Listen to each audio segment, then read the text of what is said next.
Assalamualaikum warahmatullahi wabarakatuh. Jadi pada kesempatan kali ini saya akan membahas hukum kepailitan dan penundaan kewajiban pembayaran utang. Sebelumnya dapat kita ketahui bahwa setiap pelaku usaha dapat mengalami berbagai macam ancaman. Ancaman tersebut tidak hanya dapat menimpa pelaku usaha yang baru berdiri atau pelaku usaha yang masih kecil, tetapi bisa juga menimpa pelaku usaha yang sudah lama berdiri atau pelaku usaha yang bisa dikatakan itu adalah perusahaan besar. Hal ini tidak lepas karena dapat terjadi suatu kesulitan keuangan sehingga pada saat tertentu perusahaan tersebut dapat dikatakan tidak mampu untuk membayar utangnya kepada pihak ketiga. Nah, ketidakmampuan pembayaran utang yang dimana utang ini sudah jatuh tempo dan dapat ditagih, maka dia dapat dikenakan dengan ancaman kepailitan yang dapat diajukan oleh beberapa pihak.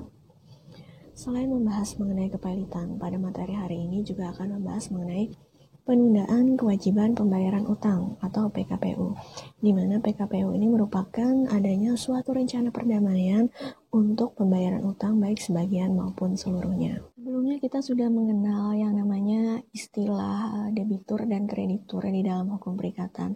Jadi debitur itu adalah pihak yang berhutang, sementara kreditur itu adalah pihak yang berpiutang atau yang memberikan pinjaman kepada pihak lainnya. Sebelumnya kita sudah mengenal yang namanya istilah debitur dan kreditur di dalam hukum perikatan. Jadi debitur itu adalah pihak yang berhutang, sementara kreditur itu adalah pihak yang berpiutang atau yang memberikan pinjaman kepada pihak lainnya. Jadi kita harus memahami dulu pengertian dari kepailitan. Jadi kepailitan itu secara bahasa berasal dari kata pailit. Ya, dia bisa berasal dari bahasa Belanda dan juga Perancis, yang mana kalau berasal dari Perancis itu violet, artinya adalah pemogokan atau kemacetan pembayaran. Ya. Sedangkan secara istilah menurut Subekti dan Citro Sudibyo bahwa pailit adalah keadaan seorang debitur apabila ia telah menghentikan pembayaran utang-utangnya. Suatu keadaan yang menghendaki campur tangan majelis hakim guna menjamin kepentingan bersama dari para kreditornya. Jadi ada keadaan di mana utang-utangnya ini tidak mampu dibayar oleh debitor tersebut, ya, sehingga ada campur tangan dari majelis hakim, ya. Kemudian di dalam Undang-Undang Kepailitan itu sendiri di pasal 1 angka 1 nomor 37 tahun 2004 bahwa kepailitan adalah sita umum atas semua kekayaan debitor pailit yang pengurusannya dan pemberesannya dilakukan oleh kurator di bawah pengawasan hakim pengawas. Jadi ketika debitor ini dia dimintakan pailit, ada pihak yang akan melakukan pengurusan dan pemberesan. Nah, ini dinamakan dengan kurator, di mana pemilihan kurator ini diawasi oleh hakim pengawas atau ditunjuk oleh hakim. Nah, untuk dasar hukum kepailitan itu sendiri, bahwa kepailitan ini sekarang diatur di dalam Undang-Undang Nomor 37 Tahun 2004 tentang kepailitan dan penundaan kewajiban pembayaran utang atau PKPU. Nah, jadi sebelumnya peraturan mengenai kepailitan ini di Indonesia itu telah ada sejak berlaku yang namanya Kitab Undang-Undang Hukum Dagang. Yakni ini terkait dengan ketidakmampuan pedagang yang hanya berlaku bagi pedagang. Ya, kemudian undang-undang atau peraturan ini ada pada buku ketiga bab ke-7 mengenai keadaan tidak mampu bagi orang yang bukan pedagang. Nah, kemudian aturan kepailitan ini dicabut dan kemudian diganti dengan undang-undang tentang kepailitan, itu nomor 217 Statbas 1906 348, ya. Jadi ini berlaku bagi semua baik pedagang maupun bukan pedagang. Nah, kemudian dalam perkembangannya yaitu pada tahun 97 ini bahwa ada yang namanya dampak tidak menguntungkan terhadap perekonomian nasional, sehingga ada yang namanya kesulitan terhadap dunia usaha untuk menyelesaikan utang piutang. Nah, sehingga pada tahun 98 itu dibentuk yang namanya Peraturan Pemerintah Pengganti Undang-Undang atau Perpu nomor 198 yang dimana itu untuk menggantikan undang-undang peraturan kepailitan sebelumnya. Jadi Perpu tersebut ditetapkan menjadi Undang-Undang Nomor 4 tahun 98. Nah, kemudian juga karena yang namanya hukum ini senantiasa berkembang, hingga akhirnya dibentuklah Undang-Undang Nomor 37 tahun 2004 tentang kepailitan dan penundaan kewajiban pembayaran utang, yang mana ini masih berlaku sampai dengan sekarang. Jadi undang-undang kepailitan yang sekarang ini dia cakupannya lebih luas dari segi norma, kemudian ruang lingkup materi, dan juga terkait proses penyelesaian utang piutangnya. Nah, jadi tujuan dikeluarkannya Undang-Undang Nomor 37 tahun 2004 ini diantaranya adalah untuk menghindari pertentangan apabila ada beberapa kreditor pada waktu yang sama meminta pembayaran piutangnya dari debitor, ya. Karena kreditor di dalam hukum kepailitan itu ada bermacam-macam, ada kreditor preferen, konkuren, separatis, ya. Jadi untuk menyelesaikannya ini agar dapat lebih efisien, maka dibentuklah undang-undang ini. Kemudian yang kedua adalah untuk menghindari adanya kreditor yang ingin mendapatkan hak istimewa, yang menuntut haknya dengan cara menguasai sendiri barang milik debitor tersebut. Nah, jadi harta pailit ini dia akan diatur oleh yang namanya kurator agar kreditor itu masing-masing mendapatkan haknya sebagaimana mestinya. Kemudian tujuannya juga ada untuk menghindari adanya kecurangan yang dilakukan oleh debitor itu sendiri.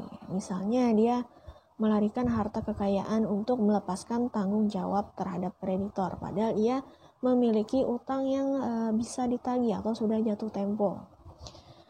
Kemudian yang terakhir adalah membagikan harta debitor secara adil dan seimbang menurut besar atau kecilnya piutang masing-masing. Jadi dia berlaku yang namanya asas proporsional, ya, tergantung piutang masing-masing dari kreditor. Nah, untuk syarat-syarat mengajukan permohonan pernyataan pailit ini ada 3. Yang pertama adalah debitor memiliki 2 kreditor atau lebih.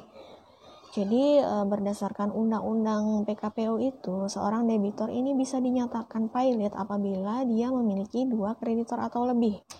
Nah, jadi syarat ini merupakan pelaksanaan dari ketentuan pasal 1132 KUH Perdata, di mana itu terkait harta kekayaan debitor merupakan jaminan bersama bagi para kreditor, dan hasil penjualan harta debitor ini harus dibagikan kepada kreditor, yang mana pembagiannya itu harus sesuai dengan jumlah piutangnya.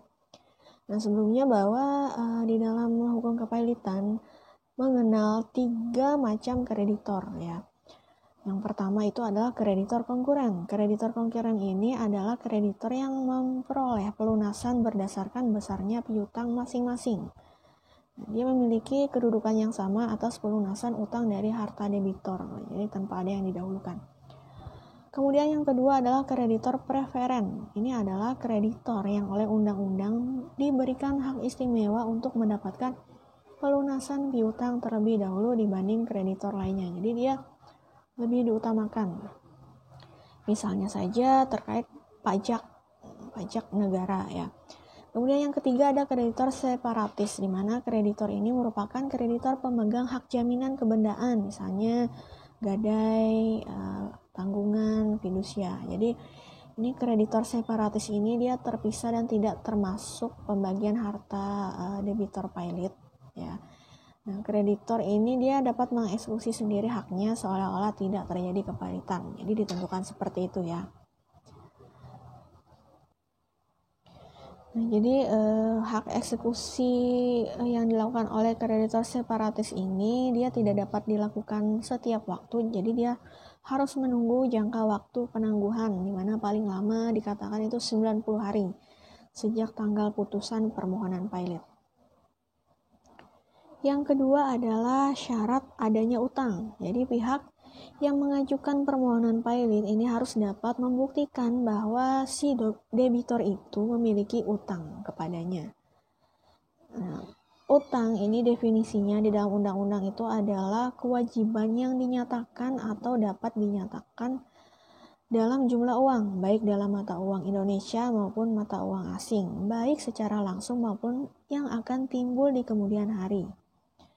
Yang timbul karena perjanjian atau undang-undang yang wajib terpenuhi oleh debitor. Nah, jadi bila tidak dipenuhi, memberi hak pada kreditor untuk mendapatkan pemenuhan dari harta kekayaan debitor. Nah, jadi salah satu utang yang telah jatuh waktu dan dapat ditagih serta tidak dapat dibayar, maka disebutkan bahwa utang tersebut dapat dijadikan syarat sebagai pengajuan permohonan pilot. Ya. Jadi dia harus telah jatuh waktu dan dapat ditagih. Untuk pihak-pihak dalam kepailitan ini ada beberapa. Yang pertama adalah pihak pemohon pilot. Jadi salah satu pihak yang terlibat di dalam perkara kepailitan ini adalah pemohon pilot. Yakni dia merupakan pihak yang dapat mengajukan permohonan pernyataan pilot ke pengadilan niaga. Ketentuannya ini ada di pasal 2 ayat 1 UU Undang-Undang Kepailitan dan PKPU, yaitu debitor yang mempunyai 2 atau lebih kreditor dan tidak membayar lunas sedikitnya satu utang yang telah jatuh waktu dan dapat ditagih, dinyatakan pilot dengan putusan pengadilan baik atas permohonannya sendiri maupun atas permohonan satu atau lebih kreditornya. Nah, sehingga berdasarkan bunyi dari pasal tersebut, maka dapat disimpulkan bahwa pihak-pihak yang berhak mengajukan permohonan pernyataan pilot itu adalah diantaranya yang pertama, debitor itu sendiri. Jadi debitor itu dia bisa menyatakan pilot. Ya. Nah, permohonan pilot yang diajukan sendiri oleh debitor ini menandakan bahwa permohonan pilot bukan saja dapat diajukan untuk kepentingan kreditornya, tapi dapat juga diajukan untuk kepentingan si debitor tersebut. Dan juga ia harus dapat membuktikan bahwa ia memiliki yang namanya utang dan telah mencapai jangka waktu dan juga dapat ditagih. Pihak pemohon pilot selanjutnya adalah dari pihak kreditor. Jadi syarat kreditor untuk mengajukan permohonan pernyataan pilot ini juga sama, dia harus memiliki bukti di mana debitor itu ada utang yang sudah jatuh tempo dan dapat ditagih ya. Nah, di dalam undang-undang ini juga mengatur pihak di luar perjanjian antara debitor dan kreditor yang bisa mengajukan permohonan pilot. Nah, itu misalnya adalah kejaksaan, kemudian Bank Indonesia, kemudian hakim pengawas, ini bisa mengajukan yang namanya permohonan pilot. Kemudian pihak lainnya adalah tentunya adanya debitor pilot. Ya, jadi pihak yang dia dinyatakan tidak mampu untuk membayar utang yang sudah jatuh tempo dan dapat ditagih. Kemudian ada juga pihak kurator, di mana di sini tugasnya adalah untuk mengurus harta pilot. Nah, kemudian ada juga hakim pengawas dan yang terakhir adalah panitia kreditor. Nah, selanjutnya untuk prosedur dari pengajuan permohonan pilot ini sudah diatur di dalam Undang-Undang Kepailitan pasal 6 sampai dengan pasal 11 ya. Nah, jadi untuk perkara kepailitan ini dia bisa dilakukan dengan adanya permohonan pernyataan pilot oleh kreditor maupun oleh debitor itu sendiri. Nah, kemudian mengajukan permohonan pilot ini ke pengadilan niaga, di mana nanti pengadilan niaga akan memeriksa dan memutus perkara ini pada tingkat pertama dengan majelis hakim.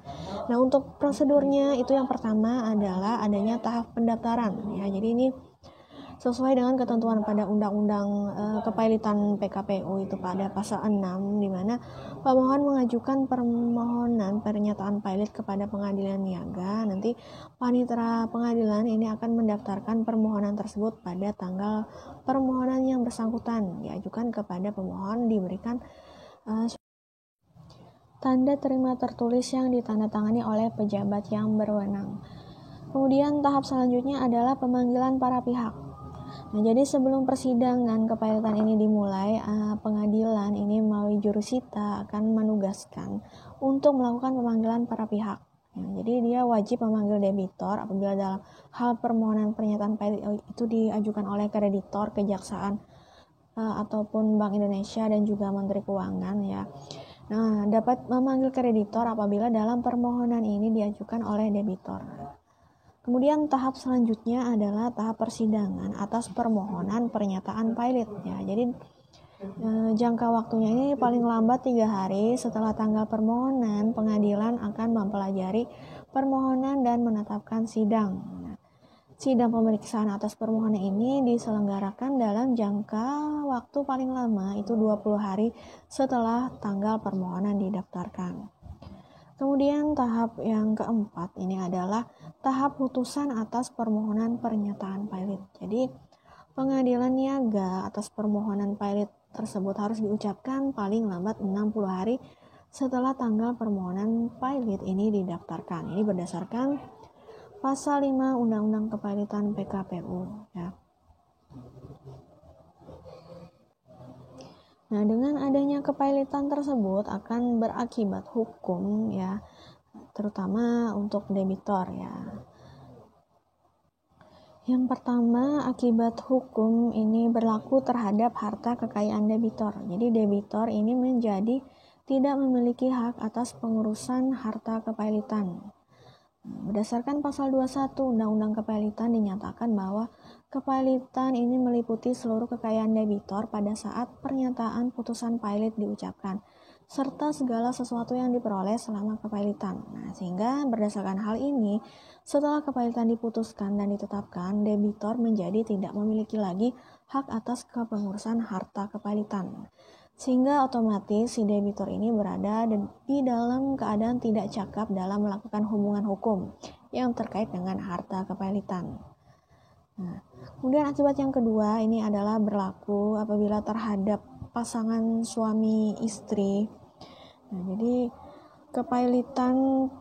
akibat kepilotan pasangan suami istri debitor pilot di mana dalam hal kepilotan apabila pada seseorang yang masih terikat di dalam ikatan pernikahan, maka kepilotan tersebut juga meliputi istri atau suami dari debitor pilot yang menikah. Ini terkait dalam persatuan harta. Jadi dalam hal persatuan harta, maka seluruh harta bersama tersebut termasuk ke dalam harta pilot. Kecuali ada diatur dalam hal lainnya, di dalam suatu perjanjian pernikahan misalnya.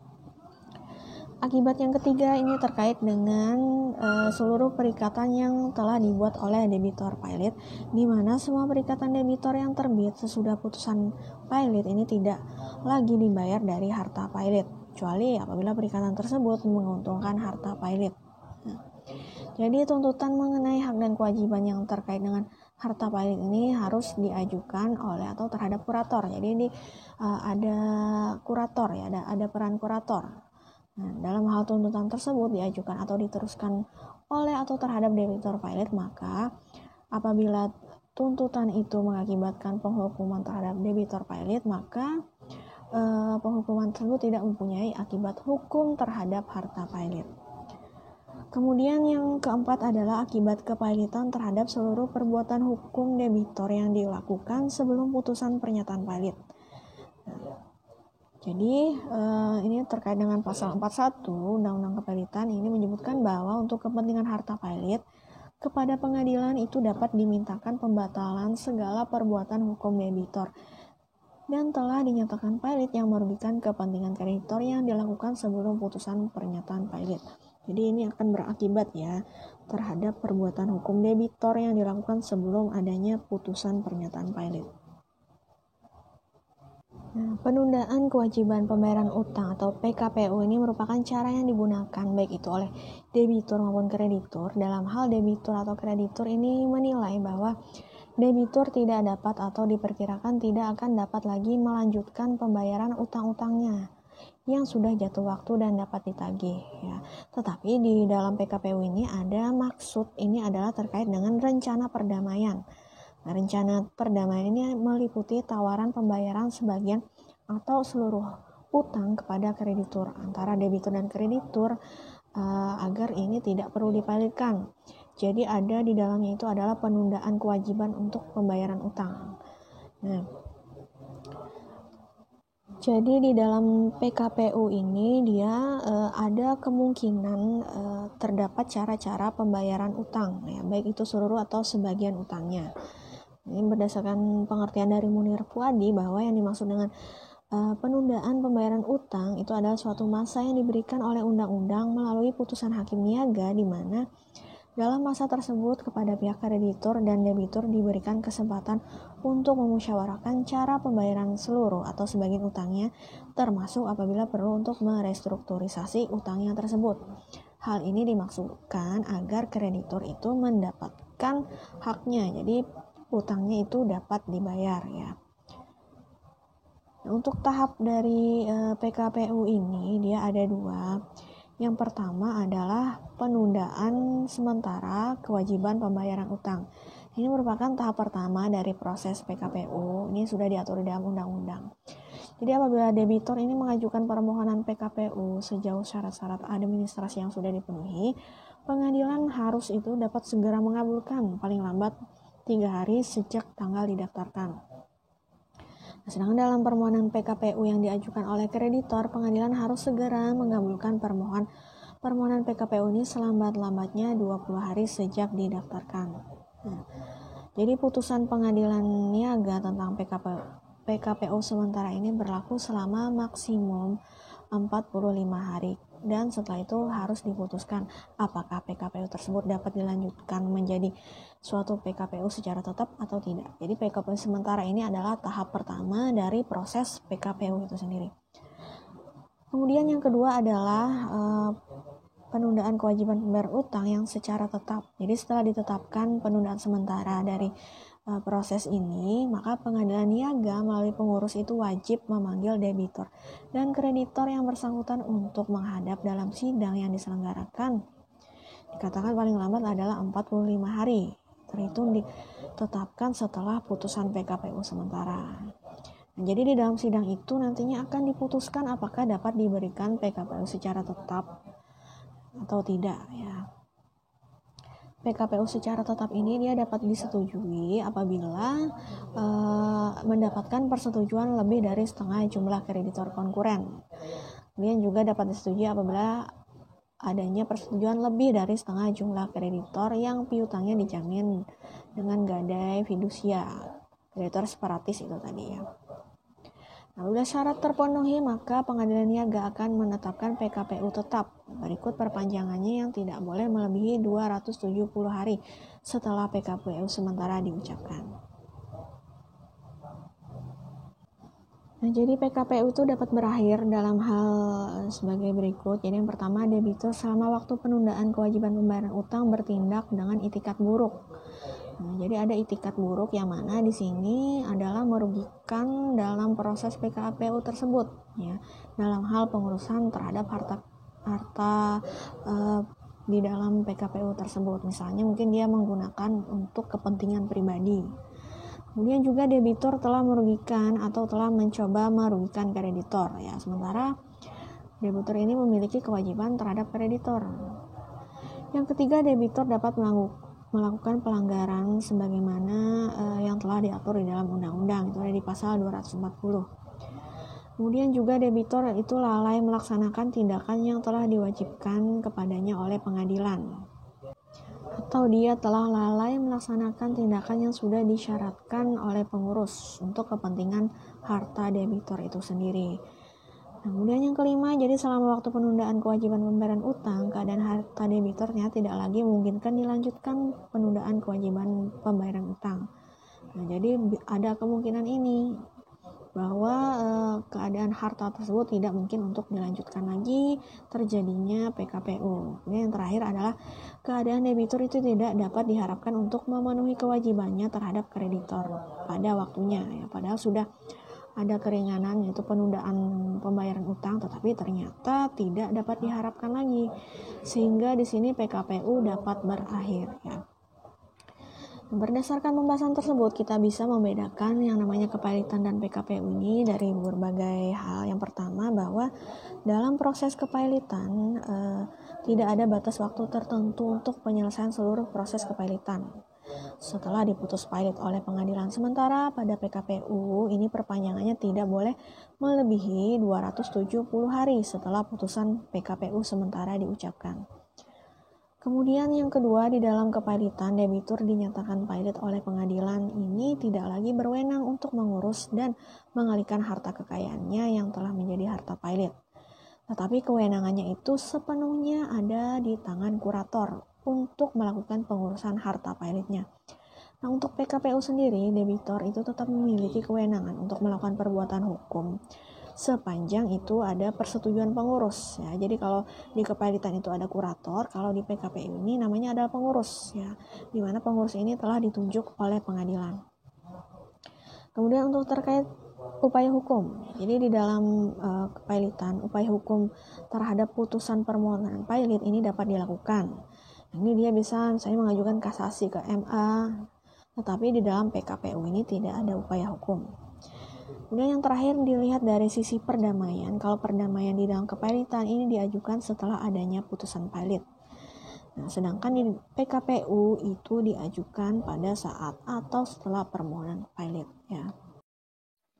Oke, jadi bagi para pelaku usaha, hendaknya di dalam menjalankan suatu hubungan hukum senantiasa mematuhi kesepakatan yang telah dibuat, termasuk kesepakatan mengenai perjanjian utang piutang.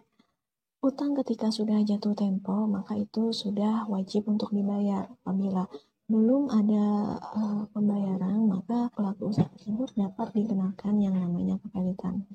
Oke, jadi itu yang bisa saya sampaikan. Semoga bisa dipahami dengan baik. Bagi mahasiswa dan mahasiswi yang masih ingin bertanya, bisa disampaikan melalui WA Group atau kolom komentar di bawah ini. Saya akhiri sampai di sini. Wassalamualaikum warahmatullahi wabarakatuh.